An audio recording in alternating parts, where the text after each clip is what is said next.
अस्सलाम वालेकुम। मेरा नाम है मोहम्मद फ़ारूक बाबर और मेरा जो आज के लेक्चर है वो है organ and organ system level.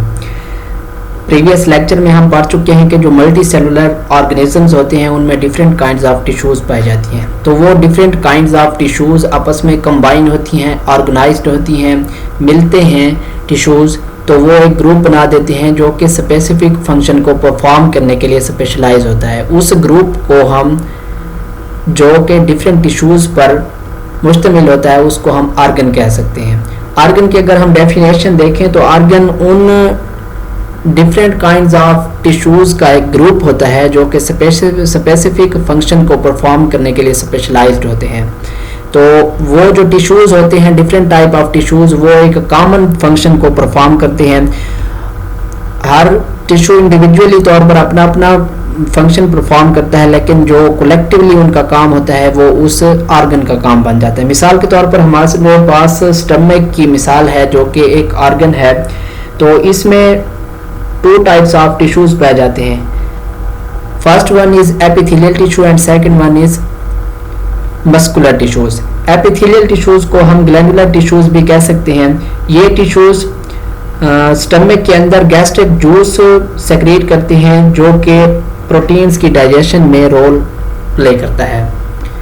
इसके बाद मस्कुलर टिश्यूज है। मस्कुलर टिश्यूज स्टमक की वॉल्स में प्रेजेंट होते हैं और ये फूड की ग्राइंडिंग यानी कि फूड को पीसने में और फूड की मोशन में इस्तेमाल होते हैं।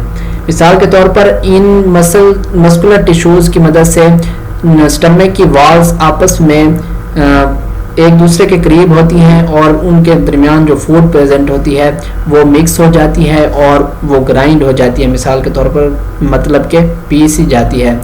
तो इस तरह जो है ये डाइजेशन में भी मस्कुलर टिश्यूज स्टमक के डाइजेशन के प्रोसेस में भी अहम किरदार अदा करते हैं और इन दोनों टिश्यूज का जो है काम मिलकर स्टमक का काम बन जाता है।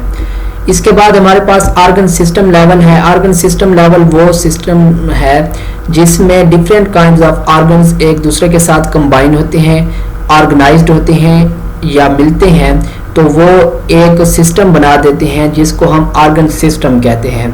तो आर्गन सिस्टम वो ग्रुप ऑफ ऑर्गन्स होता है जो कि डिफरेंट ऑर्गन्स पर मुश्तमिल होता है और वो डिफरेंट ऑर्गन्स एक स्पेसिफिक या पार्टिकुलर फंक्शन को परफॉर्म करने के लिए स्पेशलाइज्ड होता है।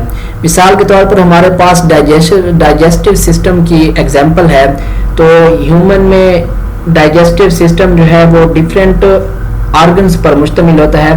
मिसाल के तौर पर हमारे पास ओरल कैविटी होती है जो डाइजेस्टिव सिस्टम में प्रेजेंट होती है, इंक्लूड होती है। इसके बाद स्टमक होता है, इसके बाद स्मॉल इंटेस्टाइन होती है, लार्ज इंटेस्टाइन होती है, लिवर होता है और पेंक्रियाज होते हैं। तो ये डिफरेंट टाइप ऑफ ऑर्गन्स होते हैं जिस तरह ये डायग्राम में दिखाए गए हैं। तो ये डिफरेंट टाइप ऑफ ऑर्गन्स अपना अपना काम परफॉर्म करते हैं, लेकिन इनका जो काम होता है वो कलेक्टिवली उस ऑर्गन सिस्टम का काम बन जाता है। तो उसकी मिसाल डाइजेस्टिव सिस्टम है। इसकी मिसाल हम इस तरह भी ले सकते हैं कि अगर कोई क्रिकेट की टीम है तो उसमें जो हर बंदा है उसका अपना अपना काम है कि कोई विकेट कीपर है, कोई बॉलर है, कोई बैट्समैन है, कोई फील्डर है, तो वो अपना अपना काम परफॉर्म करते हैं, लेकिन कलेक्टिवली उनका काम जो है वो एक टीम का काम बन जाता है। इसी तरह ही मिसाल इसी ऑर्गन सिस्टम की है कि इसमें हर ऑर्गन अपना अपना काम परफॉर्म करता है, लेकिन उनका जो काम होता है वो कलेक्टिवली उस सिस्टम का काम बन जाता है। तो इसको हम ऑर्गन सिस्टम कहते हैं।